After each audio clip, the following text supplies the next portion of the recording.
Hello दोस्तों, please मेरा YouTube channel subscribe करें। जंगल के बीचों बीच एक लंबी चौड़ी नदी बहती थी। नदी के किनारे एक ऊंचे से दरख्त पर एक बंदर रहता था। इस बंदर का नाम मीमून था और बहुत ज्यादा शरारती था। उधर नदी में एक बड़ा सा मगरमच्छ रहता था जिसका नाम मग था। मग बहुत सुस्त था और हमेशा नदी में पड़ा रहता था। एक गर्म दिन मीमून दरख्त से लटक कर नदी को देख रहा था। अचानक इसकी नजर मग पर पड़ी जो धूप में सस्ता रहा था। मीमून को एक शरारत सूझी।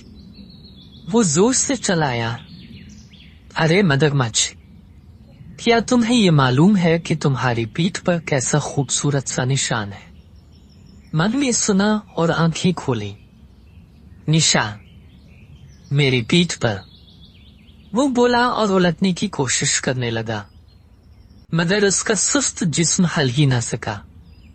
मुझे दिखाना होगा, मीमून ने दरख्त से झूलते हुए कहा, लेकिन वो बहुत ऊंचा है, तो मुझे अपनी पीठ पर बिठा लो, तो मैं तुम्हें वो निशान दिखाता हूं।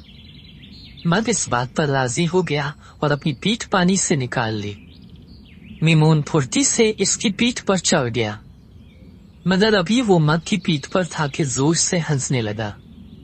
तेरी पीठ पर तो कोई निशान नहीं है, मैंने तुम्हें फरेब दिया है। मग गुस्से से भर गया, अहमक बंदर, मैं तुझे डुबो डुबो कर मार डालूंगा।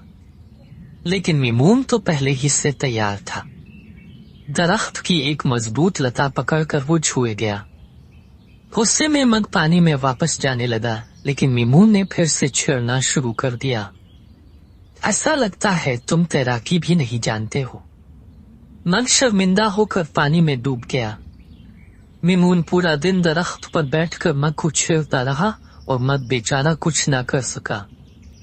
उस शाम जब सूरज डूबने लगा तो मीमून को भूख लगी। इसे एहसास हुआ कि इसने सारे दिन मग को छेड़ने में अपना वक्त जाया कर दिया है और अब खाने के लिए कुछ नहीं है। इसने दिल ही दिल में सोचा, कभी कभी शरारत करना अच्छा नहीं होता। इसके बाद से मीमून ने मग को छेड़ना छोड़ दिया और वो दोनों एक दूसरे से दूर रहने लगे। हेलो दोस्तों, प्लीज मेरा यूट्यूब चैनल सब्सक्राइब करें।